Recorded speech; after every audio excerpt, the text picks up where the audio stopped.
Well, good evening YouTube, and welcome to another episode of the Albino RHino's Hair is Fucking Curly review. Today you have the Rhino, and we're going to look at a beer. The beer we're going to look at is from Bad Tattoo Brewing in BC. This is ACP Golden Ale, and ACP stands for, you ready for this, guys? Achieve, Conquer, Persevere. So this is a 5% alcohol session ale. It says it's using Old World hops and crystal malts. So let's grab the BB Barfly just so we can save this bottle cap for our good buddy Punter. And throw her over here. Grab the stout glass from Spigaloo.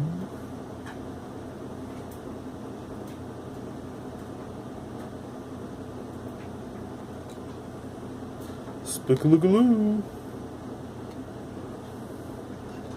There we go. All right.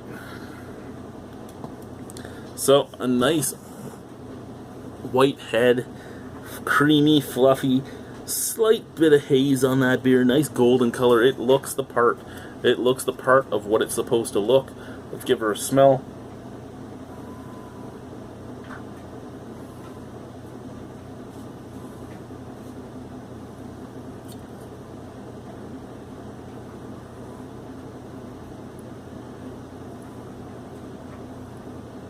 Okay, out of the glass, I'm getting mostly apple esters, probably from the yeast.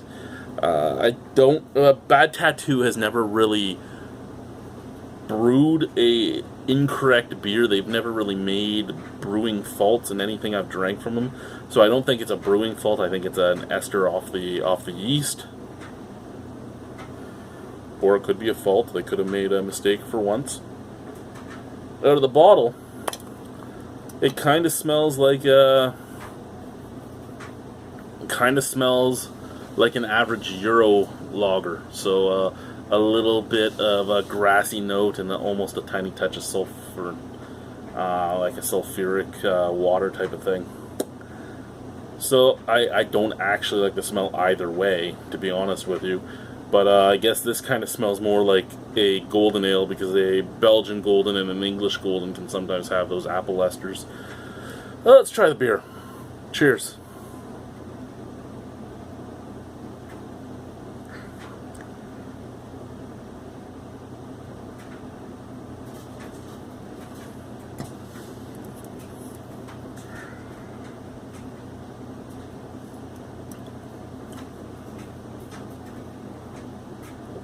Okay. Pretty much tasteless.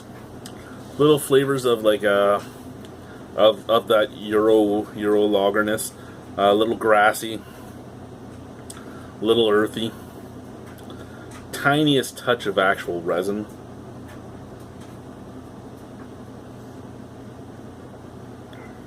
Forefront, just a tiny touch of neutral graininess, and the tiniest touch of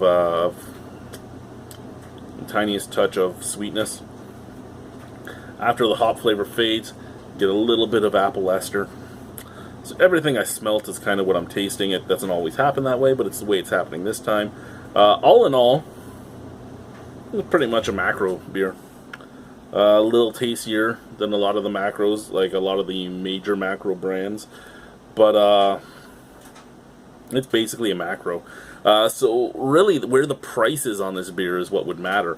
If this is like, say, Great Lakes Golden Horseshoe, or I don't think it's called Golden Horseshoe anymore. I think it's just Blonde Ale. If this was like that, and it was their budget beer, which is the same price as a macro, this is a great purchase. If this is like Nickelbrook's old Nickelbrook Draft, which was the same thing, it was the same price as a macro beer, macro beer, this would be a great purchase. If this is more like a priced as a normal, if this is priced more as a normal craft beer would be, it's good. and it's still worth buying and drinking. I just think that I personally would end up going to something more like Labatt 50 or Old Vienna or Molson Export or something like that if my choice was a 2-4 of this or a 2-4 of that. Just because there are a lot of times where the taste is so similar that it comes down to how much money are you willing to spend. And in this case, if the price was too much difference, if this price was more than say 10 cents different than a macro beer, I'd probably just buy the macro beer. Like if this was 30 cents difference, you're spending almost $8 more for a 2-4.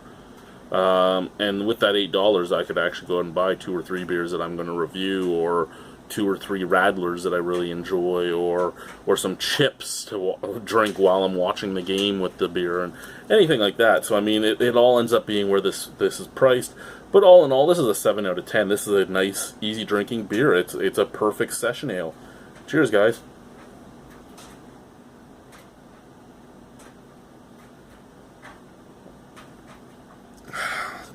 Yeah. Whoa. Did I just hit? Oh, my fucking old tripod. Bye.